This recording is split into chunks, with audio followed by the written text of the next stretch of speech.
Hi, നമ്മുടെ phone മറ്റാരുടെയും കൈ കിട്ടിയാൽ അവർ ആദ്യം നോക്കുക നമ്മുടെ വാട്സപ്പ് ആയിരിക്കും. നമ്മുടെ വാട്സപ്പിൽ മറ്റാരെങ്കിലായിട്ട് ചാറ്റ് ചെയ്യുന്നത്, എന്തെല്ലാം കാര്യങ്ങളാണ് ചാറ്റ് ചെയ്യുന്നതൊക്കെ ആയിരിക്കും അവർക്ക് അറിയാനുള്ള ഒരു ആകാംക്ഷ.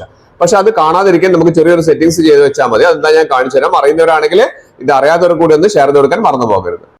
നമ്മുടെ വാട്സപ്പിൽ നമ്മൾ ചാറ്റ് ചെയ്യുന്ന രഹസ്യങ്ങളൊന്നും മറ്റാരും അറിയാതിരിക്കാൻ വേണ്ടിയിട്ട് നല്ലൊരു ഓപ്ഷൻ ഉണ്ട്. അത് നമ്മൾ സെറ്റ് ചെയ്യുന്നതിന് മുൻപ് നമ്മൾ ആദ്യം ചെയ്യേണ്ടത്, ഞാൻ എപ്പോഴും പറയാറുണ്ട്, വാട്സപ്പ് അപ്ഡേറ്റ് ചെയ്യണം എന്നുള്ളത്. പല ആളുകൾക്കും വാട്സപ്പ് അപ്ഡേറ്റ് ചെയ്യുന്നത് എങ്ങനെയാണെന്ന് അറിയില്ല. അതുകൊണ്ടാണ് ഞാൻ ഈ വീഡിയോയിൽ ആദ്യം തന്നെ വാട്സപ്പ് അപ്ഡേറ്റ് ചെയ്യുന്നത് എങ്ങനെയാണെന്ന് കാണിക്കുന്നത്. പ്ലേ സ്റ്റോർ ഒന്ന് ഓപ്പൺ ചെയ്തതിനു ശേഷം വാട്സപ്പ് ഒന്ന് ടൈപ്പ് ചെയ്തിട്ട് ഇവിടെ കാണുന്ന അപ്ഡേറ്റ് എന്ന ഓപ്ഷൻ ഉണ്ടെങ്കിൽ ജസ്റ്റ് ഒന്ന് അപ്ഡേറ്റ് ചെയ്ത് ഒരിക്കലും മറക്കരുത്. ആഴ്ചയിൽ 2 ദിവസങ്ങളിൽ നിങ്ങളൊന്ന് വാട്സപ്പ് അപ്ഡേറ്റ് ചെയ്യാൻ നിർബന്ധമായിട്ടും ഓർക്കുക. അതിനുശേഷം വാട്സപ്പിൽ ഒന്ന് കയറി കഴിഞ്ഞാൽ നമ്മുടെ ചാറ്റ്സുകളൊക്കെ, പ്രത്യേകിച്ച് ആരെങ്കിലും ആയിട്ടുള്ള സ്പെഷ്യൽ ആയിട്ടുള്ള ചാറ്റുകളൊക്കെ മറ്റാരെങ്കിലും കാണുന്നുള്ള ഒരു പേടി ഉണ്ടെങ്കിൽ നമുക്ക് വാട്സപ്പ് മൊത്തത്തിൽ നമുക്ക് എന്ത് ചെയ്യാം, ഒരു സെറ്റിംഗ്സ് വഴി നമുക്ക് ലോക്ക് ചെയ്ത് വെക്കാൻ പറ്റുന്നുണ്ട്. അതെന്താന്ന് വെച്ചാൽ കാണിച്ചു തരാം. ഏറ്റവും മുകളിൽ 3 ഡോട്ട്സ് ഉണ്ടല്ലോ, ആ 3 ഡോട്ട്സിൽ ഒന്ന് ക്ലിക്ക് ചെയ്യുക. അവിടെ ക്ലിക്ക് ചെയ്ത് കഴിഞ്ഞിട്ടുണ്ടെങ്കിൽ നമുക്ക് സെറ്റിംഗ്സ് എന്ന് പറയുന്നത് ഏറ്റവും താഴെയുള്ള ഓപ്ഷൻ കാണിക്കുന്നുണ്ട്. അപ്പം ആ സെറ്റിംഗ്സിൽ ഒന്ന് ക്ലിക്ക് ചെയ്യാം. ആ സെറ്റിംഗ്സിൽ ക്ലിക്ക് ചെയ്ത് കഴിഞ്ഞിട്ടുണ്ടെങ്കിൽ താഴേക്ക് വന്നു കഴിഞ്ഞിട്ടുണ്ടെങ്കിൽ ഇവിടെ നമുക്ക് പ്രൈവസി എന്ന് പറയുന്ന ഒരു ഓപ്ഷൻ കാണാൻ സാധിക്കുന്നില്ലേ, പ്രൈവസി. ആ പ്രൈവസിയിലാണ് ഈ ഞാൻ പറഞ്ഞിരിക്കുന്ന ഒരു ഓപ്ഷൻ ഉള്ളത്. അവിടെ ക്ലിക്ക് ചെയ്യാം. അവിടെ ക്ലിക്ക് ചെയ്തിട്ട് താഴേക്ക് വന്നു കഴിഞ്ഞാൽ ഏറ്റവും താഴേക്ക് വരുന്ന സമയത്ത് കുറച്ച് താഴേക്ക് വരുമ്പോൾ ഇവിടെ നമുക്കൊരു ഓപ്ഷൻ കാണിക്കുന്നുണ്ട്.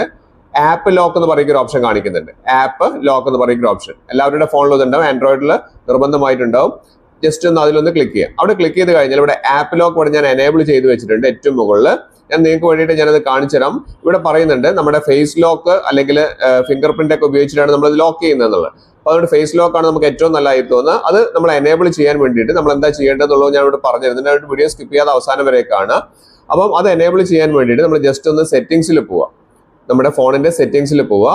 അവിടെ സെറ്റിംഗ്സിൽ ഏറ്റവും മുകളിൽ സെർച്ച് ഓപ്ഷൻ ഉണ്ടല്ലോ, ആ സെർച്ച് ഓപ്ഷനിൽ ജസ്റ്റ് ഒന്ന് ഫേസ് ഒന്ന് അടിച്ചു കൊടുത്താൽ മതി. അപ്പൊ തന്നെ നമുക്ക് ഈ ഒരു ഫേസ് ID എങ്ങനെയാണ് എനേബിൾ ചെയ്യുക എന്നുള്ളൊരു ഓപ്ഷൻ വരും.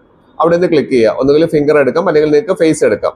ഇവിടെ ഞാനിവിടെ ഫേസ് ആണ് എടുക്കുന്നത്. ഇവിടെ ഫേസിന്റെ അവിടെ നിന്ന് അവിടെ ഫേസ് ആൻഡ് ഫിംഗർ എന്നുള്ള ഓപ്ഷനിൽ ഒന്ന് ക്ലിക്ക് ചെയ്യുക. അവിടെ ക്ലിക്ക് ചെയ്തിട്ട് ഏറ്റവും മുകളിൽ ഫേസ് എന്ന് പറയുന്ന ഒരു ഓപ്ഷൻ കാണിക്കുന്നില്ലേ, അവിടെ ഒന്ന് ക്ലിക്ക് ചെയ്താൽ മതി. അപ്പൊ നമ്മുടെ മുഖം ഒന്ന് കറക്റ്റ് ആയിട്ട് നമ്മുടെ ക്യാമറയുടെ മുന്നിലേക്ക് കറക്റ്റ് ആയിട്ട് ഒന്ന് വെച്ചു കൊടുക്കുക. അതിനുശേഷം നമ്മൾ ആ താഴെയുള്ള ബട്ടണിൽ ഒന്ന് ക്ലിക്ക് ചെയ്ത് കഴിഞ്ഞിട്ടുണ്ടെങ്കിൽ അത് എനേബിൾ ആവും.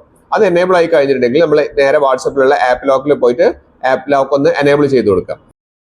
അതിനുശേഷം താഴെ കാണുന്ന ഇമ്മീഡിയറ്റ്ലി എന്ന് പറയുന്ന ഒരു ഓപ്ഷൻ കാണിക്കുന്നില്ലേ, അതിലേക്ക് ഒന്ന് ആക്കി കൊടുക്കുക. അല്ലെങ്കിൽ ഒരു 1 മിനിറ്റ് ആഫ്റ്റർ, അതായത് നമ്മൾ എപ്പോഴാണോ ഫോൺ വെക്കുന്നത് അപ്പൊ തന്നെ ലോക്ക് ആവണമെങ്കിൽ ഇമ്മീഡിയറ്റ്ലി കൊടുക്കാം. അല്ലെങ്കിൽ 1 മിനിറ്റ് കഴിഞ്ഞതിന് ശേഷം, അല്ലെങ്കിൽ 30 മിനിറ്റ് കഴിഞ്ഞതിന് ശേഷം എന്നുള്ള ഓപ്ഷൻ ആക്കി കൊടുക്കാം.